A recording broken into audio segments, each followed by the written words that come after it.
Hi, I'm Katie. Welcome back to the Breastfeeding Den. Today, we're going to talk a little bit about breast pumps. There are so many pumps on the market, it can be completely overwhelming to choose what's the right pump for you. Some things to keep in mind are, what does your typical workday look like? When are you using the pump?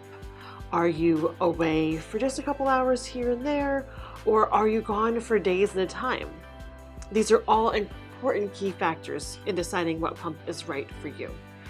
Do you need to be able to move while you're pumping? Do you need to be able to hide in a corner because you work out in an open shared space somewhere? Lots of different things to keep in mind. So your standard double electric breast pump is going to be what the vast majority of people are going to look for. That's going to allow you to pump both breasts at a time. Most of those need to be plugged in, but there are battery options for some of those, which will be smaller, and the motors tend to be smaller as well, and therefore not quite as effective.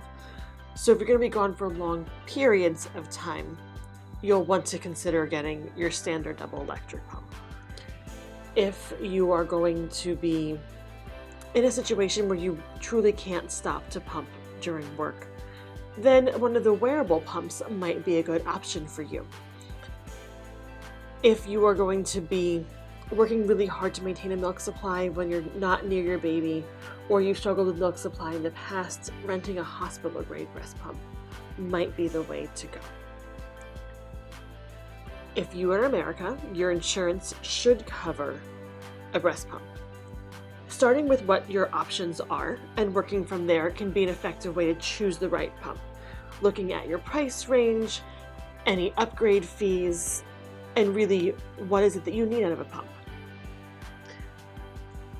Your baseline pumps typically are going to be covered by insurance, and then there'll be upgrades from there, with your more wearable pumps being something you probably have to pay for out of pocket or through your HSA account. There are lots of reasons to choose each of the pumps in the market, and there's not one that's the right pump or one that's the worst pump. They all have important uses.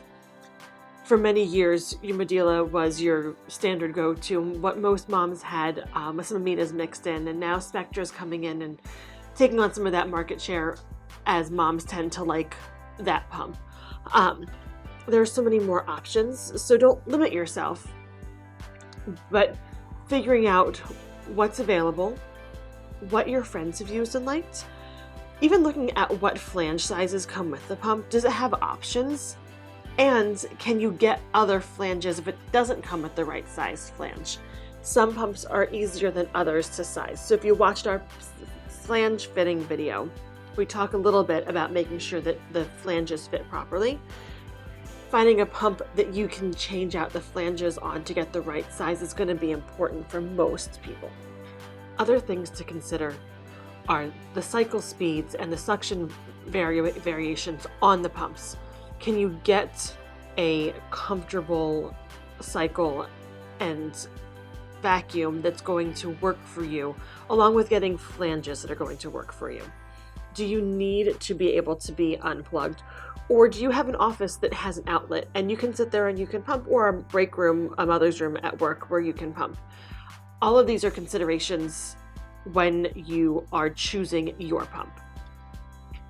Over the next few months, we are going to break down a lot of the pumps that are on the market and talk about the pros and cons and teach you more about each of them, so stay tuned for that. If there are specific pumps you want us to discuss, please let us know in the comments. We would love to hear from you. And make sure to subscribe and to find us on Facebook and Instagram at the BF Den.